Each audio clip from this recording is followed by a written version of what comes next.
Hear that? That's the sound. The Sound of Freedom is based on a true story of a guy named Tim Ballard, who is a former government agent who quit his job to rescue a little girl from some traffickers in the Colombian jungle. In the process, this guy managed to save 123 people, 55 of which were children from one mission alone. And to be totally honest with you, I would not have even known that this film existed if there wasn't such a hubbub about it and it apparently being controversial. I thought to myself, a story about rescuing kids from child trafficking? What could be so controversial about that? Hopefully it's not a situation like Cuties where they have them doing some questionable things and they're using actual child actors to do this. And at first glance, when you read into what some of these articles are saying before seeing the movie, articles like Sound of Freedom is a superhero movie for dads with brain worms. The QAnon-tinged thriller about child trafficking is designed to appeal to the conscience of a conspiracy-addled boomer? I don't really even understand what some of these terminologies mean. Sound of Freedom is a box office hit whose star embraces QAnon.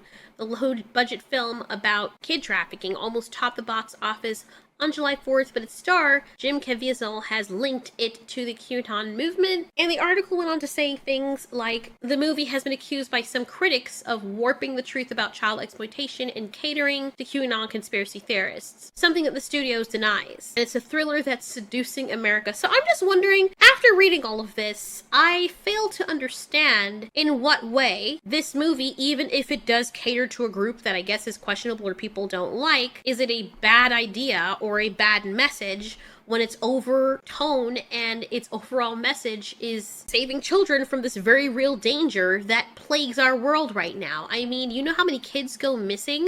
Even if the supposed radical group is a cult and they have some leanings towards beliefs that match up with the movie, doesn't mean that everybody who happens to agree with this one particular thing they just happen to agree with is wrong or it's somehow bad just because they happen to agree with this thing. It's as stupid as saying all the religious fanatics out there or the really big religious cults, they love ketchup. So by default, anyone else who loves ketchup is also affiliated with these people. Or they are unaware or pretending that they're unaware that they're supporting this cult because they just happen to both like ketchup. Jim Caviezel, he is openly embracing it. He's openly using its catchphrases and its concepts. He's speaking at QAnon conventions.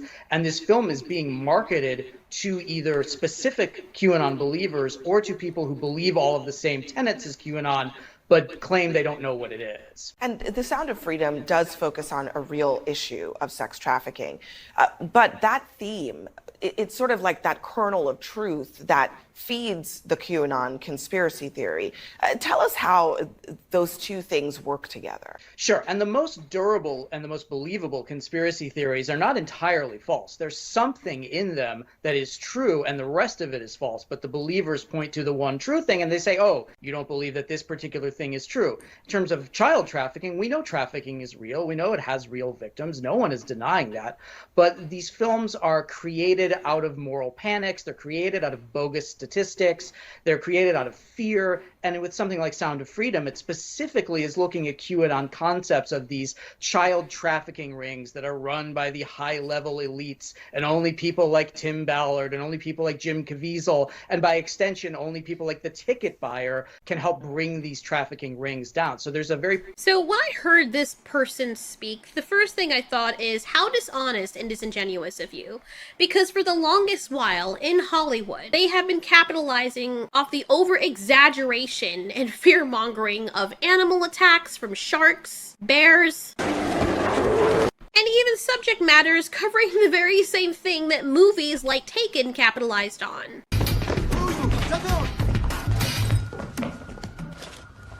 Mind you, these movies were also heavily dramatized. However, when I watched Taken, I honestly am ashamed to say that I didn't have any prior knowledge about trafficking whatsoever. I didn't know what it was.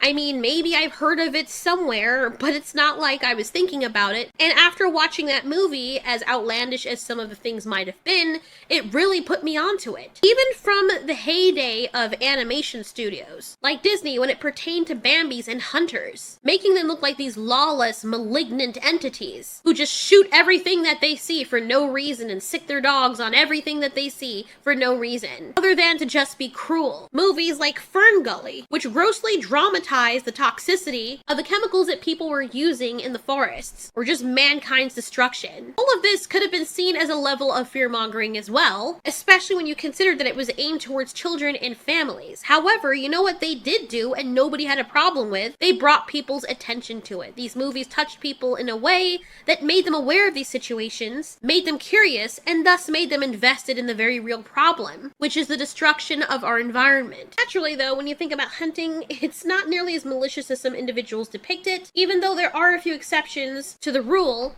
especially when you consider poachers. So for this man to then admit that the movie does speak about truths, but it's catering to people's emotions of a specific group to get them to what? What is the real issue here? To get the QAnon people to feel sorry for the children and to fight for this? I don't really see how we lose in this situation, because regardless of whether or not you hate a certain group, I don't even know what QAnon is, but if their tenets involve protecting children, what is the issue? If you were monopolizing or hijacking their emotions to bring them into a cause where the children will ultimately benefit from this, what is the real issue? I don't understand why people are fighting hard against this. And it's a decent movie with a decent message that I understand to be something similar to that of Bambi and other animations and movies, a slew of them that have been distributed in the past that have moral messaging as well. And you know what? With these movies, to get people to come and watch them and to act, they are always almost over the top. It's called dramatization. It's nothing new, and they taught us this in film school as well. The reason why you usually over-dramatize movies, especially those with messages you want to get across to people without coming across as preachy, is because you want to capture the audience's attention. If you make a movie more exciting or gripping, keeping the audience engaged, this can particularly be important so that you ensure that the movie's message is not just being delivered, but also absorbed by the people watching it. The over-dramatization is to emphasize the message, so that it's clearly communicated to the audience. If it's boring, especially when the message at hand is one of peak importance and people are not going to watch it, then what is the point of it in the first place? You want to make something that will touch people's hearts. A lot of these movies were also artistic choices for the dramatization. And sometimes the heightened drama is to also simplify a complex thing. For you to get into real nitty-gritty of things, you could put a whole bunch of dialogue and exposition in your movie, but you only have so much time. Dramatization is to distill complex issues or concepts to make it more bite-sized or digestible and relatable to the audience watching. Braveheart, The Blind Side, Shawshank Redemption, Forrest Gump, and The Pursuit of Happiness did this as well. Realistically, events in these movies would have taken a long time or probably would not have happened in this order. There are also a lot of true stories that were adorned with film element flair to play it up, but the core message is still there. And the truth is, if you were to tell the story exactly as it is, with the time it would take, it would be boring. Whenever you're telling a story, especially utilizing film in which you only have an hour and a half to 2 hours, you have to keep people watching and keep people interested who ordinarily wouldn't be interested in something like this. And this is no different. What is happening in The Sound of Freedom? I don't care that a bunch of Christians are playing it. What I care about is that no actual children are being exploited and being shown doing questionable things like Cuties, a movie that was praised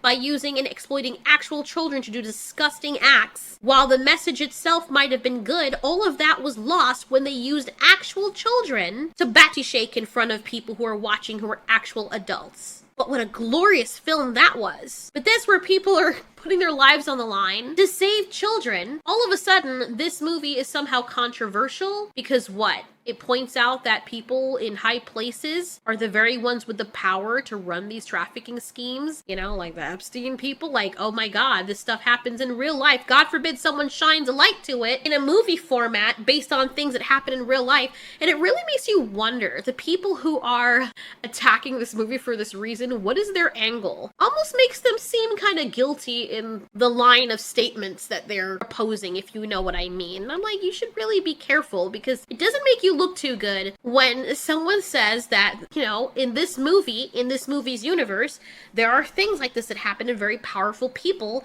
that run these trafficking schemes. We're not saying who it is, but they're out there. I mean, you have in other countries people marrying 9-year-olds when they're super, super rich, and no one bats an eye at that. But somehow someone pointing it out and making a movie to bring awareness to this so that people from all different walks of life and different beliefs can come together and agree on this one thing to protect these children who millions are going missing every year. Somehow that's controversial. It makes you really wonder. Anyway, what do you guys think about this? I don't really see how this movie is controversial in the least, if this is the message that it's spreading. And I don't know who this QAnon group is, but if one of their tenets is protecting children or pointing out the fact that people who are super rich abuse their authority and do heinous things, and some of them are probably responsible or at least partly involved in situations like this, I really don't understand why that's something to oppose. You know what I'm saying? Like, you can still hate someone or not agree with everything someone says, but agree on one thing that is supposed to be like a moral standard.